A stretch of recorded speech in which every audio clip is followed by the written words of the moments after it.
And as we continue our coverage of these terror attacks in Brussels, I want to go to NBC's Tom Costello, who's been covering this for us all morning and who has a special expertise here, not only in aviation, but also in this region, having spent a lot of time in Brussels and with family, close family from there. Tom, good morning. What are you hearing from your sources? My wife and kids are Belgian, and I went to grad school there, so I know that area very well, and I know that airport very well. 11 dead at the airport at this point.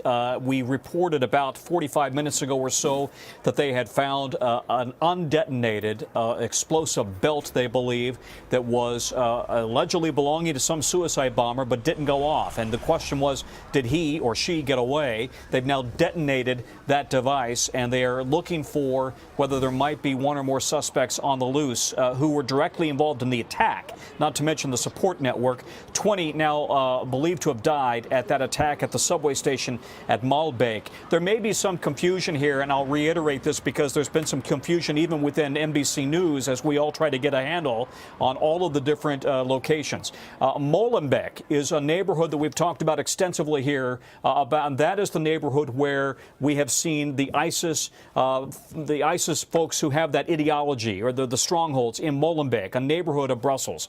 That is separate from Malbeek. Malbeek is a neighborhood, a subway stop right next to the European Commission, the European Union headquarters. And so the explosion appears to have occurred on the subway station at Malbeek, not Molenbeek. Molenbeek, again, is where they believe that these individuals came from, that radically inspired neighborhood, if you will, where a lot of jihadists or people with those sympathies live. The injuries, let me go over that very briefly. One of the surgeons from the Catholic University of Leuven, also known as Hesselsberg, and I'm aware of that because my kids were born there, is reporting that the injuries are extreme and severe, especially for those from the airport.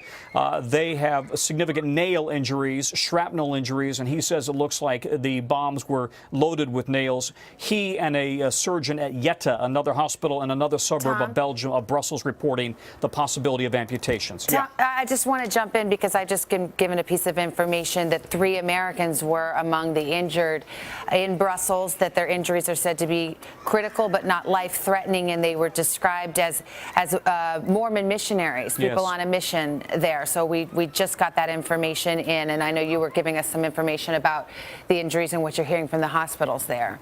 Yeah, and so there are a number of hospitals immediately around the airport, but the trauma center, or clearly one of the better hospitals, is in fact at Catholic University in Leuven. About probably, if you're going red light and siren, I'm guessing it'd take about 10 minutes or so to get there down what we call the Leuven-Systemweg, the main highway down into Leuven. I would imagine that that's where they may have been taken. We can also tell you firefighters, veteran firefighters, are saying that in their 40 years of service, they've never seen injuries this horrific. That according to some of the firefighters on the scene. And the last point I would make, limited train service now starting up again in the capital region of Brussels, but it's going to be a very slow go. Guys, back to you. It's actually very surprising that they've already started train service back up. Indeed. Tom Costello, thank you.